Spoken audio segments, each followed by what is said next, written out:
Bonjour à tous, j'espère que vous allez bien.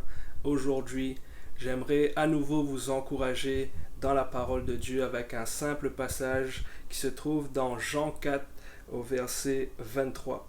Et la Bible va déclarer ici, c'est Jésus qui parle et il dit « Mais l'heure vient, et elle est déjà venue, où les vrais adorateurs adoreront le Père en esprit et en vérité.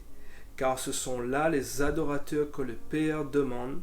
Dieu est esprit, et il faut que ceux qui l'adorent en esprit et en vérité. » Je pense que tu connais aussi très bien ce passage où Jésus va déclarer ici qu'il cherche des adorateurs. Le Père cherche des adorateurs. Il cherche des gens qui lui amènent la louange en esprit et en vérité. Mais j'aimerais attirer ton attention sur ce que la femme samaritaine va déclarer un peu plus haut. Et au verset 19, elle va dire ici, « Seigneur, lui dit la femme, je vois que tu es prophète. Nos pères ont adoré sur cette montagne, et vous dites-vous que le lieu où il faut adorer est à Jérusalem. » Et j'aimerais attirer ton attention sur ce qui se passe ici. Parce que cette femme, c'est une femme samaritaine. On sait que Jésus était juif. Et je pense que vous savez les conflits qu'il y avait entre juifs et samaritains à l'époque. Et on voit ici que ce débat, ce conflit se trouve même à propos de l'adoration, même à propos de la louange. Et elle va dire, nous on adore sur la montagne et vous les Juifs vous adorez à Jérusalem. Et toi, qu'est-ce que tu dis? Où est-ce qu'il faut adorer? Mais Jésus va déclarer, mais l'heure vient, elle est déjà venue où les vrais adorateurs adoreront le Père en esprit et en vérité. Et on voit que le Père recherche des adorateurs, qu'il est esprit et ceux qui l'adorent doivent l'adorer en esprit. En fait, Jésus met l'accent ici sur ce qui se passe à l'intérieur. Jésus met l'accent ici sur une relation personnelle.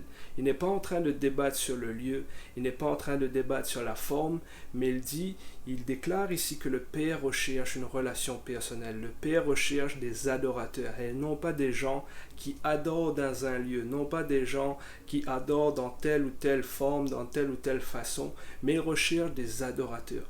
Il recherche des gens qui ont une relation personnelle avec lui. Il recherche des gens qui sont transformés par sa présence.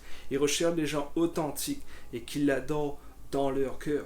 Et j'aimerais simplement qu'on puisse prier, que la jeune génération puisse réaliser que suivre Jésus, c'est une relation personnelle. Ce n'est pas quelque chose que la religion propose, il faut adorer de cette façon, il faut le faire dans tel lieu et non pas celui-ci. Mais qu'on puisse réaliser que c'est une relation personnelle. J'aimerais qu'on puisse prier ensemble. Seigneur, merci pour ce que tu fais.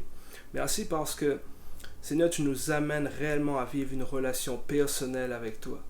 Merci parce que tu es un Dieu authentique, un Dieu vrai.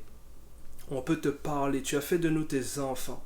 Tu as fait de nous des adorateurs en esprit et en vérité, Seigneur. Et nous pouvons nous adresser à toi comme on s'adresse à un ami, comme on s'adresse à un père. Merci pour cette relation personnelle, pour cette nouvelle alliance que tu nous as donnée. Je prie que chacun puisse avoir la révélation de cette nouvelle alliance, de cette relation, Père, qu'on peut avoir avec toi. Amen.